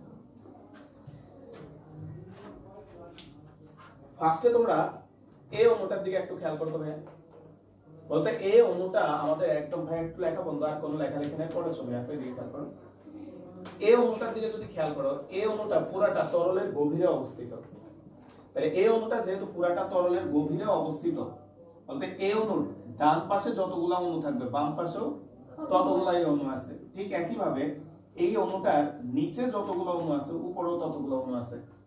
তাহলে ভাইয়া আমরা এটা বলতে পারি কিনা এই অণুটার এই দিকে যে সংশক্তি বল, এই দিকে সংশক্তি বল সমান হবে না ভিন্ন হবে? সমান হবে, কারণ দুই পাশে সেম সেম অণু আছে। ঠিক একই ভাবে এই অণুর উপরের দিকে যে সংশক্তি বল আর নিচের দিকে যে সংশক্তি বল এটা সমান হবে। ঠিক একই ভাবে এই দিকের সংশক্তি বল এই দিকের সংশক্তি বল সমান, এই দিকের সংশক্তি বল এই দিকের সংশক্তি বলের সমান। কেন? কারণ এই অণুটা যেহেতু তরলের গভীরে আছে, এই অণুর চারদিকে সমান সংখ্যক অণু আছে, তাই সব দিকে এর আকর্ষণ বলটা কি থাকবে? সমান। তাহলে তোমার কাছে ভাই প্রশ্ন, ডানের বল বামের বলকে ক্যান্সেল করে দিবে, উপরের বল নিচের বলকে ক্যান্সেল করবে, এই কোণার বল এই কোণার বলকে ক্যান্সেল করবে, এইটা এটাকে ক্যান্সেল করবে। তাহলে এই অণুটার উপর লব্ধি বল হবে কত ভাইয়া? শূন্য। তাহলে লব্ধি বল যদি শূন্য হয়, এই অণুটা কোনো দিকে নড়াচড়া করবে না, এটা এখানে স্থির থাকবে। দেখো এখানে তিনটা অণু, তিনটার জন্য আমরা ব্যাখ্যায় যাচ্ছি। প্রথম ব্যাখ্যাটা হচ্ছে এইটা। তাহলে কি বললাম? এই অণুটা তরলের গভীরে, ভাই একটু পরে গোছায় লিখে দিব। এই অণুটা তরলের গভীরে অবস্থিত, তাই এই অণুর উপর চারদিকে সংশক্তি বলটা সমান, সমান হয়ে টোটাল যে লব্ধি বল সেটা হচ্ছে শূন্য, তাই এই অণুটা এখানে স্থির থাকবে। এবার আমরা বি অণুটার দিকে একটু খেয়াল করি ভাইয়া। বলতো বি অণুর উপরের দিকে অল্প একটু পানি আছে, দেখো তাই এর প্রভাবগুলোকে একটা অংশ কিন্তু বাইরে চলে গেছে। তাহলে তোমাদের কাছে ভাই প্রশ্ন, ভাই সবাই একটু মনোযোগ দাও, তোমাদের কাছে ভাই প্রশ্ন, নিচের দিকের অণু আর উপরের দিকের অণুর সংখ্যা সমান না ভিন্ন? নিচে অণু বেশি না ভাই? নিচে যদি অণু বেশি হয়, নিচে সংশক্তি বলটা কি হবে? বেশি। তাহলে নিচের দিকে তার যে সংশক্তি বলটা ভাইয়া, নিচের দিকে সংশক্তি বলটা বেশি, আর উপরের দিকে যে ছোট্ট করে ভাইয়া দেখালাম, উপরের দিকে সংশক্তি বলটা কম। তাহলে ভাইয়া বলো তো, নিচের দিকে ধরে নিলাম সংশক্তি বল 10, উপরের দিকে ধরে নিলাম সংশক্তি বল 2, তাহলে এখনো লব্ধি বল কয় নিউটন? কোন দিকে ভাই? তার মানে ভাইয়া বি অণুটার উপর নিচের দিকে একটা সংশক্তি বল কাজ করবে, অর্থাৎ এই বলটা চাইবে বি অণুটাকে টেনে নিচে নামায় ফেলতে। এবার বলো তো ভাইয়া সি অণুটার দিকে খেয়াল করতে ভাই। বলতো সি অণুর উপরের দিকে তো কোনো পানি নেই, তাহলে বলো তো সি অণুটার উপরের দিকে কোনো পানি নাই, তার মানে সি অণুটার উপর একটা মাত্র বলই কাজ করতেছে, সেটা কি বলবে? নিচের দিকে সংশক্তি বল। তাহলে এখন তোমাকে এমসিকিউ তে যদি প্রশ্ন করে, এই ছবিটা এঁকে দিয়ে তারা বলে এই তিনটা অণুর মধ্যে কোনটাতে সবচেয়ে বেশি সংশক্তি বল আছে? সি তে। প্রশ্ন পাইলে উত্তর দিবেন, একটু চিন্তা করতে হবে ভাই। এর জন্য আমরা বলছি সংশক্তি বল কত হয়ে গেছে? 0। বি তে সংশক্তি বল কাটাকাটি করে কত টিকে আছে? 8। বলতো সি এ পুরো বলটাই সংশক্তি বল কোন দিকে? নিচের দিকে। তার মানে সি অণুটা নিচের দিকে নেমে যাওয়ার প্রবণতা সবচেয়ে কি বেশি। এবার আরো কিছু ব্যাখ্যা যায় আস্তে আস্তে। দেখো পৃষ্ঠটাটা কেমনে উৎপন্ন হয় আমরা আস্তে আস্তে যাচ্ছি। তাহলে আমরা তিনটা অণুর পজিশন ব্যাখ্যা করলাম। এবার লাস্ট তুমি একটু খেয়াল করতো পি কিউ আর এস, এই তলটার দিকে একটু খেয়াল করো। বলতো এই তলের ভেতরে যতগুলো অণু থাকবে সবার উপরেই একটা নিম্নমুখী সংশক্তি বল কাজ করবে, বুঝো কিনা ব্যাপারটা? এই যে আমরা যে একটা তল আঁকছি পি কিউ আর এস, এই যে এই মাপটা নিয়ে আমরা একটা তল আঁকছি, এই তলের ভিতরে যতগুলো অণু যেখানেই থাকুক না কেন, এই তলের ভিতরে থাকলে এদের উপরে নিম্নমুখী একটা কি কাজ করবে ভাইয়া? সংশক্তি বল কাজ করবে। এবার ভাইয়া একটা প্রশ্নের উত্তর দিবা। বলতো ভাইয়া এই কলমটা এখানে স্থির অবস্থায় আছে মনে করো মাটিতে, এই কলমটাকে তুমি উপরের দিকে উঠাইছো। বলতো পৃথিবী তারা টানতেছে নিচের দিকে, আর তুমি উঠাইছো উপরের দিকে। উঠায় যদি এখানে এটাকে রাখতে চাও, তোমার কাছে ভাই প্রশ্ন, এটা কি থাকে এখানে? এটা নিচে চলে আসে। বলতো উঠানোর সময় তো তুমি একটা বল দিয়ে উঠাইছো, কিন্তু নামানোর সময় কোনো বল দিতে হচ্ছে না, অটোমেটিক নেমে যাচ্ছে। তাহলে সে কোন শক্তি দিয়ে নিচে নামে? বিভব শক্তি। সে কোন শক্তি দিয়ে নিচে নামে ভাইয়া? অর্থাৎ আমরা একটা বস্তুকে যখন তার স্বাভাবিক অবস্থা থেকে অন্য কোনো অবস্থায় নিয়ে যাই, তখন তার মধ্যে একটা শক্তি থাকে, সেটা কি শক্তি ভাইয়া? বিভব শক্তি। তখন সেই বিভব শক্তিটাকে নিচে নামায় নিয়ে আসে। এখন প্রশ্ন হচ্ছে কেন সে নিচে নামায় আনে? তার অ্যান্সার হচ্ছে ভাইয়া, এখানে মনে করো বিভব শক্তি 100 জুল, তাহলে এটা যখন হাতে চলে আসবে বিভব শক্তি কত হয়? প্রশ্ন বুঝে উত্তর দেওয়া হয়, বলার সাথে সাথে বুঝতে হবে। এটা যখন এখানে আছে এর মধ্যে 100 জুল শক্তি আছে, এটা যখন মাটিতে চলে আসে বিভব শক্তি কত? 0। তাহলে বলো তো ভাইয়া, সর্বোচ্চ বিন্দুতে বিভব শক্তি সর্বোচ্চ, আর মাটিতে এসে বিভব শক্তি হয়ে গেলে 0। তাহলে বলো তো ভাই, প্রত্যেকটা বস্তুর একটা বাই ন্যাচারাল একটা বৈশিষ্ট্য হচ্ছে যে আমরা মিনিমাম বিভব শক্তিতে থাকতে চাই। যেমন আমরা এই কারণে দাঁড়ায় ঘুমাই না, এর আগেও ভাইয়া বলছিলাম। বলতে আমরা যখন দাঁড়াই আমাদের ভর কেন্দ্রটা ঠিক এই মাঝ বরাবর থাকে, তাহলে মাটি থেকে সে একটা উচ্চতায় আছে, আমরা দাঁড়ায় থাকলে আমরা এই কারণে টায়ার্ড হয়ে যাই। কিন্তু তুমি যখন শুয়ে পড়ো ভাইয়া, তোমার ভর কেন্দ্র অলমোস্ট মাটিতে চলে যায়, তাহলে তোমার বিভব শক্তি কত হয়ে যায়? মিনিমাম হয়ে যায়। অর্থাৎ আমরা চাই হচ্ছে সবসময় বিভব শক্তিটাকে কমাইতে। এই কারণে ভাইয়া একটা বস্তুকে এখানে টেনে এনে তুমি চাইলেও সেখানে থাকতে চায় না, সে চায় তার বিভব শক্তিটা কমায় ফেলতে, কমানোর জন্য সে নিচের দিকে নেমে আসতে চায়। এবার তোমরা বাইরে বলবা সবাই দিকে। বলতো প্রত্যেকের উপরে একটা নিম্নমুখী বল কাজ করতেছে নিচের দিকে। এবার তুমি কি করলা? এটা টেনে তুমি কোণাকে টেনে এখানে উপরে নিয়ে আসলা। তোমার কাছে প্রশ্ন, এই কোণাটা এখানে থাকতে চাইবে কি চাইবে না? বুঝে উত্তর দিও চাইবে না। কি কারণে? কলমটার দিকে খেয়াল করো, সেইখানে আছে বলতো পৃথিবী তো তাকে নিচের দিকে টেনে রাখছে, তুমি এটাকে টেনে এবার উপরে উঠাইছো, তুমি রাখলে সে নিচে নেমে যাচ্ছে, সে এখানে থাকতে চাইবে না। তাহলে বলো তো ভাইয়া এদের প্রত্যেকের উপর একটা নিম্নমুখী বল আছে, তাহলে তুমি যদি কোনো একটা কণাকে টেনে পি কিউ আর এস এই অংশের মধ্যে এনে রাখো, সেই কণাটা এখানে থাকতে চাইবে কিনা? অ্যান্সার কি না। কি কারণে চাইবে না? সে চাইবে মিনিমাম শক্তিতে নেমে আসতে, তাহলে মিনিমাম শক্তিতে নেমে আসার জন্য সে নিচের দিকে নামতে চাইবে। তাহলে খেয়াল করো এই তলে যতগুলা কণা আছে সবাই চাচ্ছে নিচের দিকে নামতে, তাহলে সবাই মিলে কি করতেছে? পানির উপরি তলটাকে নিচের দিকে একটা টান দিয়ে রাখছে। এই টান দিয়ে রাখার কারণে এই উপরের তলটা একটা সারফেসের মতো আচরণ করে, পৃষ্ঠের মতো টান টান অবস্থা তৈরি হয়ে থাকে, কারণ সবাই এখানে যতগুলা কণা আছে সবাই চাচ্ছে নিচের দিকে নেমে যাইতে। দেখো তো ভাই, বলতো পৃথিবী দেখতে গোলক, সূর্য দেখতে গোল, চাঁদ দেখতে গোল, পানির একটা ফোঁটা দেখতে গোল, এই মহাজাগতিক যা কিছু দেখো সবকিছু গোলই কেন দেখে এবার বলতে পারো?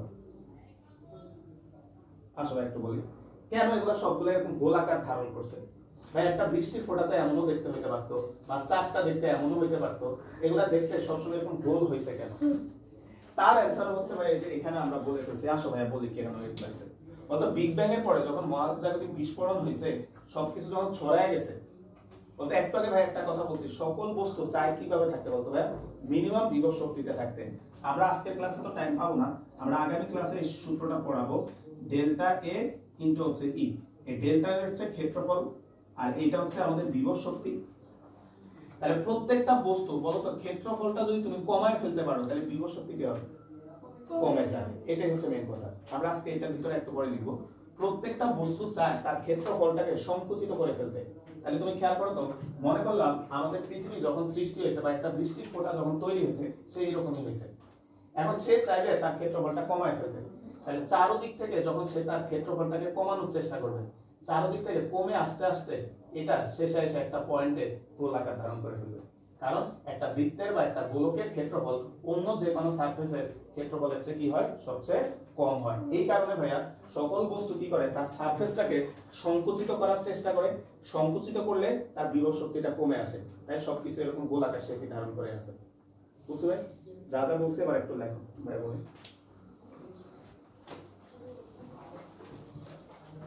লেখা একটু।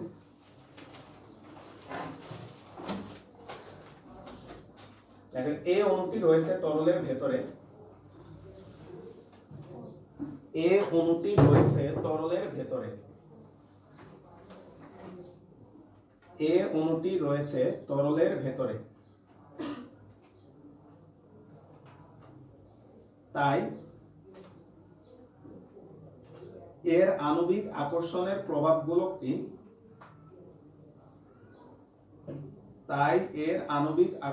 প্রভাবগুলোকে তরলের ভেতরে অবস্থিত। তাই এর আণবিক আকর্ষণের প্রভাবগুলোকে তরলের ভেতরে অবস্থিত।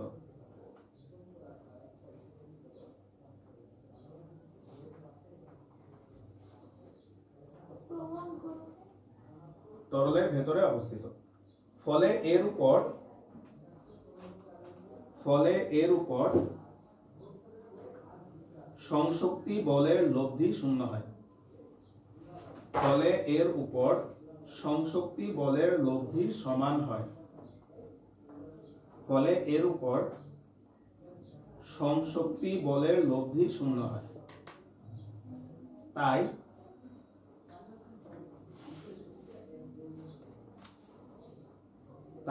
এ অণুটি যে অবস্থানে আছে,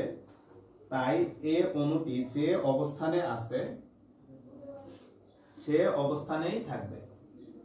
তাই এ অণুটি যে অবস্থানে আছে সে অবস্থানেই থাকবে।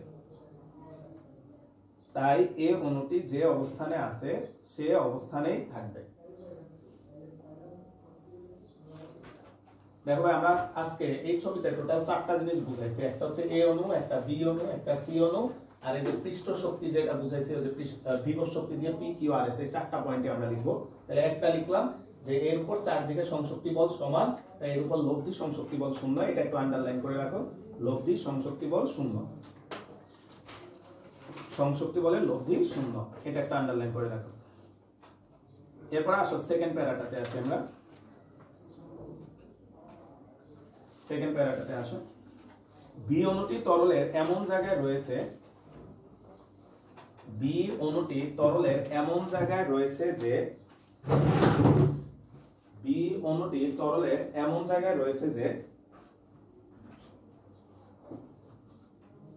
এমন জায়গায় রয়েছে যে, বি অণুটি তরলের এমন জায়গায় রয়েছে যে এর প্রভাবগুলোকের কিছুটা অংশ তরলের বাইরে অবস্থিত, এর প্রভাবগুলোকের কিছুটা অংশ তরলের বাইরে অবস্থিত,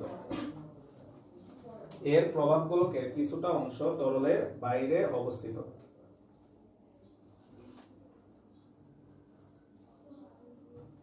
এর প্রভাবগুলোকের কিছুটা অংশ তরলের বাইরে অবস্থিত।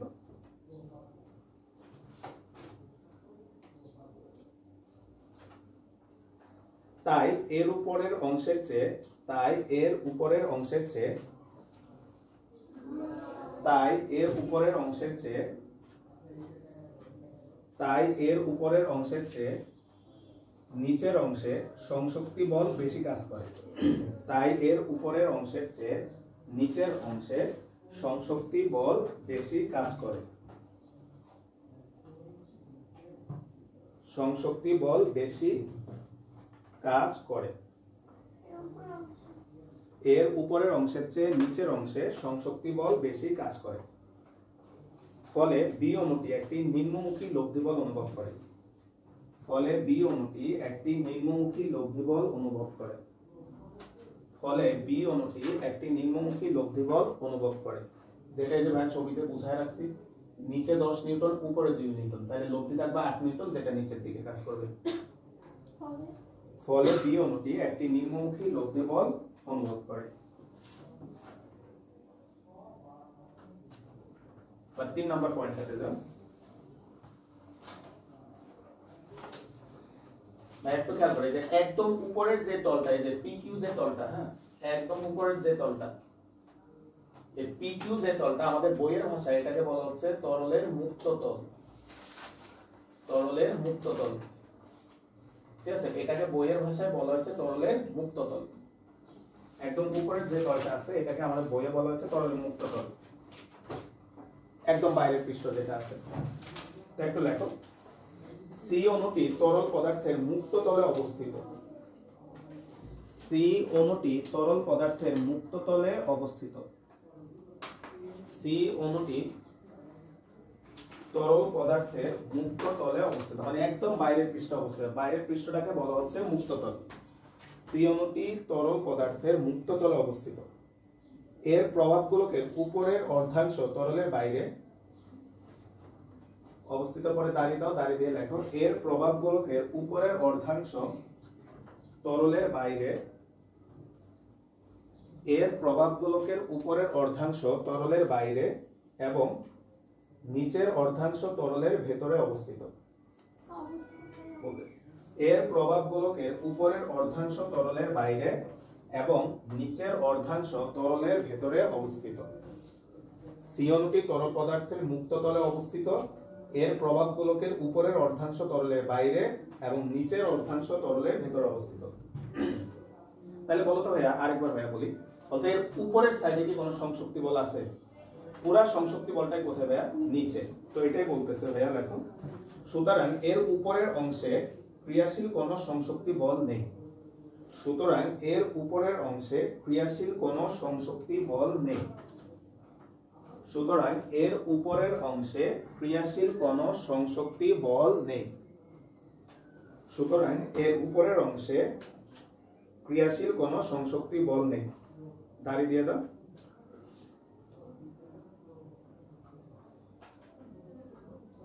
এর উপরের অংশে ক্রিয়াশীল কোনো সংশক্তি বল নেই। অণুটির উপর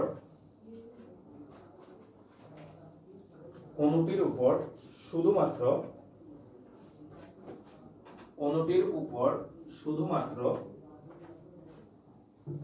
নিম্নমুখী সংশক্তি বল ক্রিয়াশীল। অণুটির উপর শুধুমাত্র নিম্নমুখী সংশক্তি বল ক্রিয়াশীল।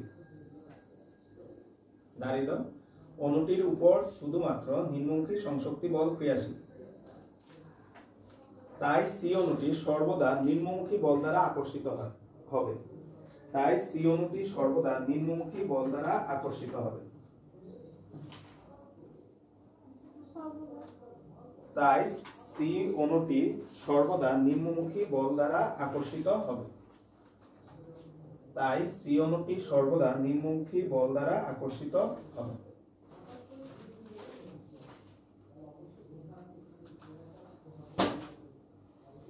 এবার তোমরা ভাইরা একটু বলবা, এখানে তিনটা অণু দেখেছি ভাইয়া, নিম্নমুখী আকর্ষিত হবে।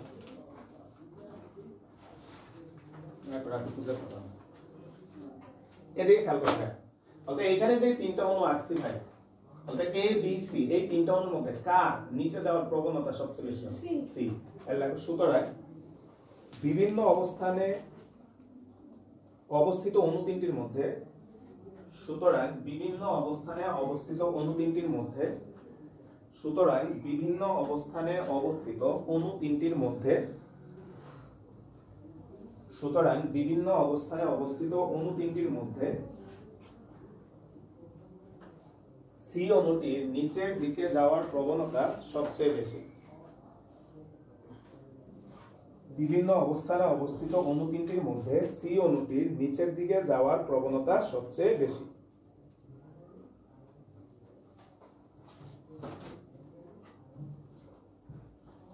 প্রবণতা সবচেয়ে বেশি। এটা হচ্ছে আমাদের 3 নাম্বার পয়েন্টটা শেষ। এবার লেখো 4 নাম্বার পয়েন্ট। টোটাল 5টা পয়েন্ট আছে। কি হচ্ছে? হাত ধরে ধরে আমরা তো সারাদিন দেখি। তরলের মুক্ত তল PQ থেকে, 4 নাম্বার পয়েন্টটা দেখো, তরলের মুক্ত তল PQ থেকে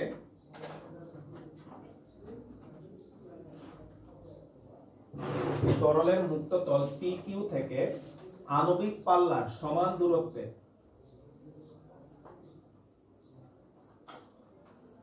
তরলের মুক্ত তল PQ থেকে আণবিক পাল্লার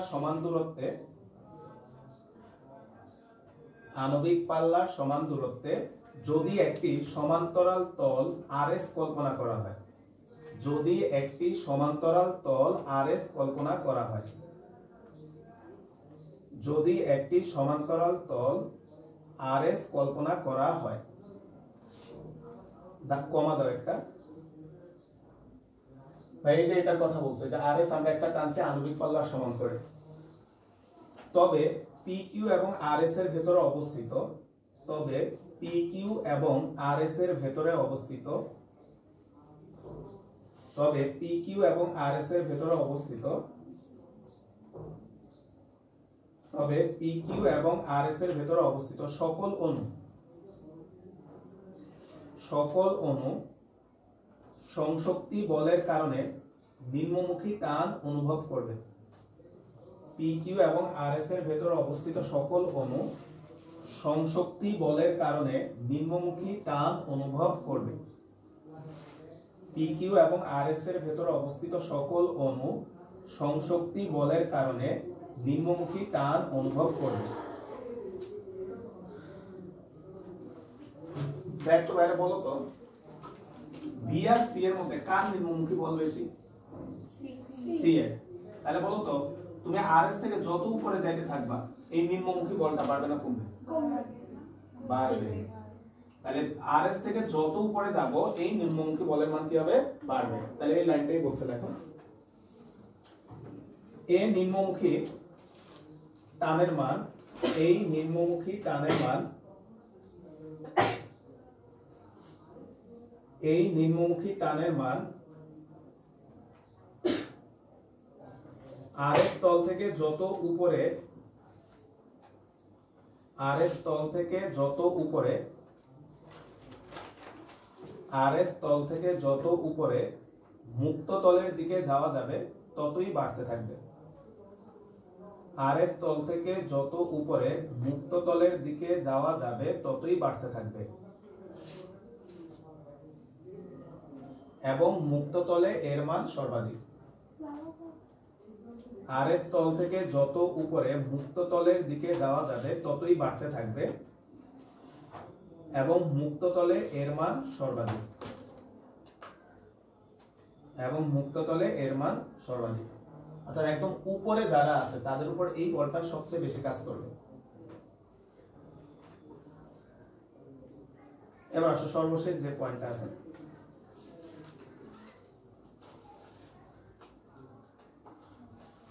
দেখো এখন কোন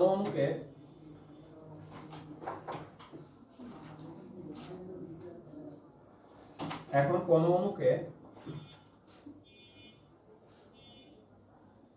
তরলের ভেতর থেকে আরএস তলের উপরে আনতে, এখন কোন অণুকে তরলের ভেতর থেকে আরএস তলের উপরে আনতে, এখন কোন অণুকে তরলের ভেতর থেকে আরএস তলের উপরে আনতে, বলো তো ভাইয়া এদিকে খেয়াল করো, বলতে এইখানে নিম্নমুখী বলটা চাচ্ছে এটাকে নামায় ফেলতে, তুমি যদি উপরে আনতে চাও তাহলে এই বলের বিপরীতে তোমার একটা কাজ করতে হবে, তাই না? এটাই বলতেছে, আনতে নিম্নমুখী সংশক্তি বলের বিরুদ্ধে কাজ করতে হবে, নিম্নমুখী সংশক্তি বলের বিরুদ্ধে কাজ করতে হবে, নিম্নমুখী সংশক্তি বলের বিরুদ্ধে কাজ করতে হবে, এবং নিম্নমুখী সংশক্তি বলের বিরুদ্ধে কাজ করতে হবে, এবং এদিকে ভাইয়ের দিকে খেয়াল করো, এবংটা ভাইয়া বুঝাই পরে লিখতেছি। বলতো ভাইয়া এই কলমটাকে পৃথিবীর নিচের দিকে টেনে রাখছে, তাহলে তুমি এটাকে এই বলের বিরুদ্ধে কাজ করে এখানে নিয়ে আসছো, তোমার কাছে ভাইয়া প্রশ্ন, যে নিচ থেকে টেনে তুমি এটাকে উপর উঠাইছো, এই কলমটার বিভব শক্তি কি হয়েছে? বাড়ছে। বিভব শক্তি কি হয়েছে? অর্থাৎ এই যে নিম্নমুখী যে বলটা আছে মহাকর্ষ বল, এর বিরুদ্ধে কাজ করে যখন তুমি এটাকে উপরে তুলছো তখন এর বিভব শক্তিটা বেড়ে গেছে। তাহলে তোমরা বাইরে বলো তো ভাইয়া, নিচ থেকে একটা অণুকে টেনে তুমি উপরে নিয়ে আসছো, তাহলে এর বিভব শক্তি বাড়বে না কমবে? তাহলে বলতে এই ছবিটাই একটা দিল তোমাকে, এই তিনটা অণুই দেখানো, বলতে পারো কোনটার সবচেয়ে বিভব শক্তি বেশি? সি। এবিসি তিনটাই তো বলে দিয়েছি। তাহলে সি এর বিভব শক্তি সবচেয়ে বেশি, কারণ কি সি সবচেয়ে উপরে আছে, আর সবচেয়ে বিভব শক্তি কার? কম কার? এ হচ্ছে ব্যালেন্স অবস্থা আছে, এর উপর কোনো বল নাই, তাহলে এটার বিভব শক্তি সবচেয়ে কম, আর যে সবচেয়ে উপরে তার বিভব শক্তি সবচেয়ে বেশি। তাহলে এটার পাশে লিখে রাখো, এটারে যেহেতু টেনে সবচেয়ে উপর রাখা হয়েছে, বিভব শক্তি সর্বোচ্চ, এটার বিভব শক্তি সর্বোচ্চ,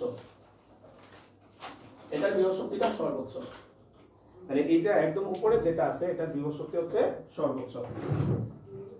তো লেখো এবার তোমরা যেটা লিখছো, এবং এই কাজ অণুটির বিভব শক্তি বৃদ্ধি করে, এবং এই কাজ অণুটির বিভব শক্তি বৃদ্ধি করবে, এবং এই কাজ অণুটির বিভব শক্তি বৃদ্ধি করবে, এবং এই কাজ অণুটির বিভব শক্তি বৃদ্ধি করবে। এবার তোমরা ভাইরা বলো তো ভাই, আমরা কি বেশি বিভব শক্তিতে থাকতে চাই না কমে? কমে। তাহলে কিন্তু আমরা জানি সকল বস্তুই সর্বনিম্ন বিভব শক্তিতে আসতে চায়, কিন্তু আমরা জানি সকল বস্তুই সর্বনিম্ন বিভব শক্তিতে আসতে চায়।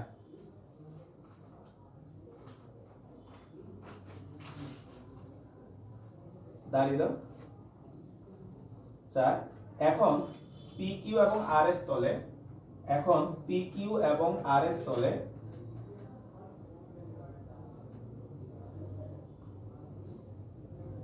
এখন PQ এবং RS তলে যতগুলো অণু অবস্থিত, এখন PQ এবং RS তলে যতগুলো অণু অবস্থিত তাদের বিভব শক্তি সর্বনিম্ন করতে হলে, তাদের বিভব শক্তি সর্বনিম্ন করতে হলে, তাদের বিভব শক্তি সর্বনিম্ন করতে হলে মুক্ত পৃষ্ঠের ক্ষেত্রফল, মুক্ত পৃষ্ঠের ক্ষেত্রফল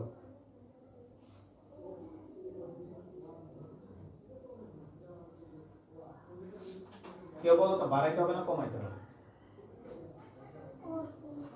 ক্ষেত্রফলটা কমাইতে হবে, যে এখানে লিখলাম না, ক্ষেত্রফলটা যদি কমাও তাহলে বিভব শক্তিটা কি হবে? কমে যাবে। এই কারণে যে ভাই বুঝাইছিলাম, এই ক্ষেত্রফলটা কমানোর জন্য সকল কিছু কি আকার ধারণ করে ফেলে? গোলাকার ধারণ করে ফেলে। তাহলে লেখো হচ্ছে মুক্ত পৃষ্ঠের ক্ষেত্রফল হ্রাস করতে হয়, মুক্ত পৃষ্ঠের ক্ষেত্রফল হ্রাস করতে হয়।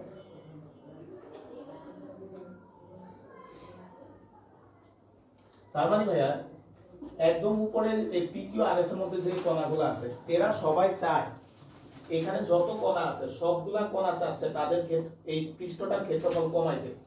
কমানোর জন্য সবগুলা কণা নিচের দিকে একটা বল অনুভব করে, তাহলে সবগুলা কণা নিচের দিকে একটা বল অনুভব করে। এই বল অনুভব করে পানির উপরের পৃষ্ঠটাকে তারা টেনে নিচের দিকে ধরে রাখে। এই টেনে নিচের দিকে ধরে রাখার কারণে এই পৃষ্ঠটা একদম টান টান অবস্থায় থাকে, তাই এটা একটা পর্দার ন্যায় আচরণ করে। বুঝছি ভাই? তাহলে এটাই বলছে লেখো, কাজেই তরলের মুক্ত পৃষ্ঠ সর্বদা, কাজেই তরলের মুক্ত পৃষ্ঠ সর্বদা, কাজেই তরলের মুক্ত পৃষ্ঠ সর্বদা, কাজেই তরলের মুক্ত পৃষ্ঠ সর্বদা তার ক্ষেত্রফল হ্রাস করতে চেষ্টা করে।